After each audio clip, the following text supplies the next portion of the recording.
While scavenging through the garbage, David stumbled upon a diary belonging to a young girl, and its contents left him utterly stunned.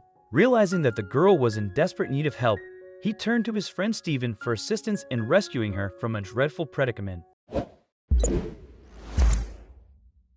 "Okay, I gotta go, man. See you later." David said goodbye to his friend, Stephen, who had just scored him some day-old bread from his work. Stephen was in his 60s and had been baking for the shop for many decades. One day, he befriended David, a 25-year-old, when he saw him scavenging through the trash behind the store. The rest is history. David came by almost every day to see if Stephen had something for him, and he always did. The older man had even offered to let David move in with him for a while, but David didn't want to take too much advantage. "Cool, man. See you tomorrow," Stephen called out as he entered the back door and went back to work. Now that he was alone, David rummaged through some of the trash cans. The bakery was located in a commercial area of New Jersey, and almost every lot discarded their trash there. So he would often find perfectly fine food and even old clothes sometimes.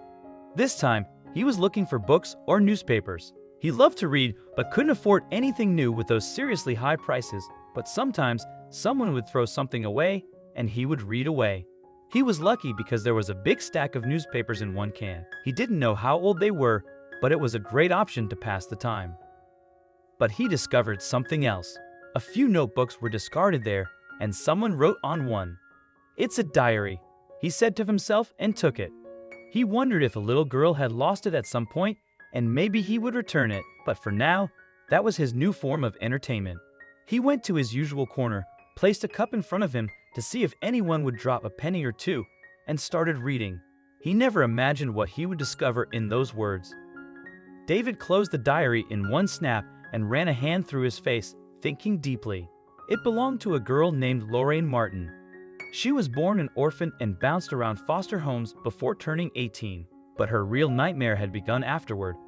She met an older man in his late 30s and decided she was in love. They got married, and now she was trapped. He was a tyrant and treated her like a maid. Furthermore, she discovered that he had been married and divorced several times in the past because of the way he treated women. He also had a criminal record and a history of domestic violence, which she was experiencing now. But David was struck by the last page where she wrote, "Please, I'm throwing this out there, hoping that someone will read it and help me.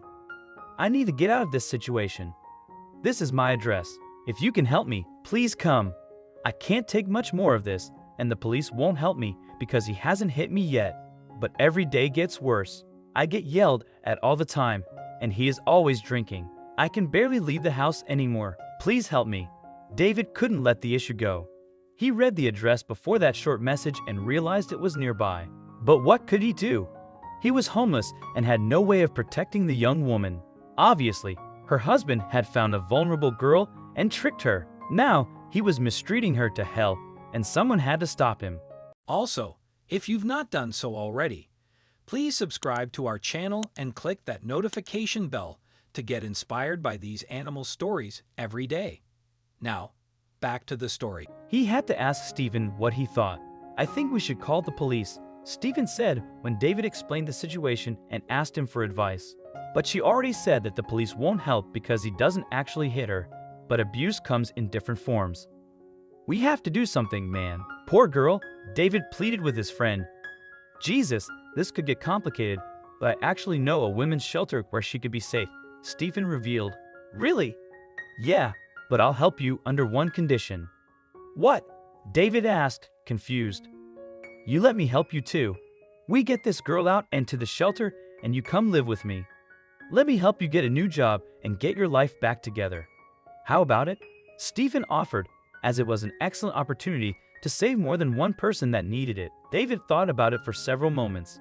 He wasn't sure if he was ready to enter the world once again after being homeless and an outcast for so many years.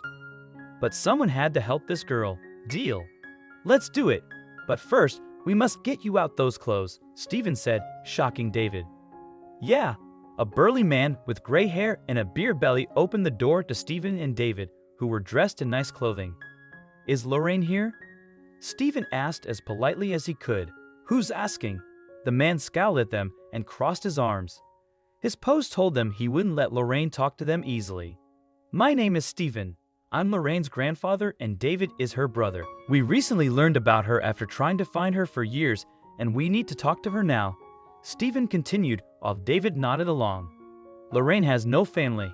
She's my wife and she's not coming out," the man told them and was about to close the door in their faces when David stopped him.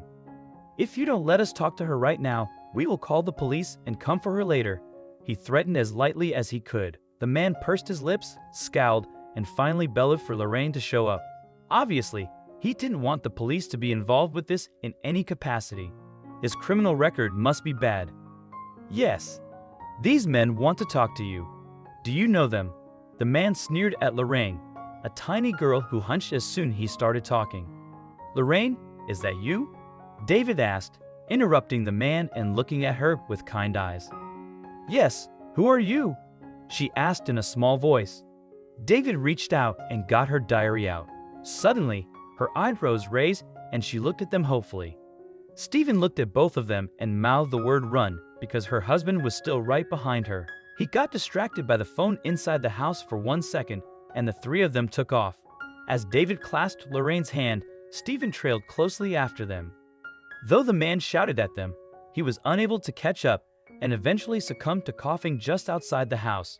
David and Stephen escorted Lorraine to a nearby women's shelter, where she was warmly welcomed and offered resources such as therapy and job counseling.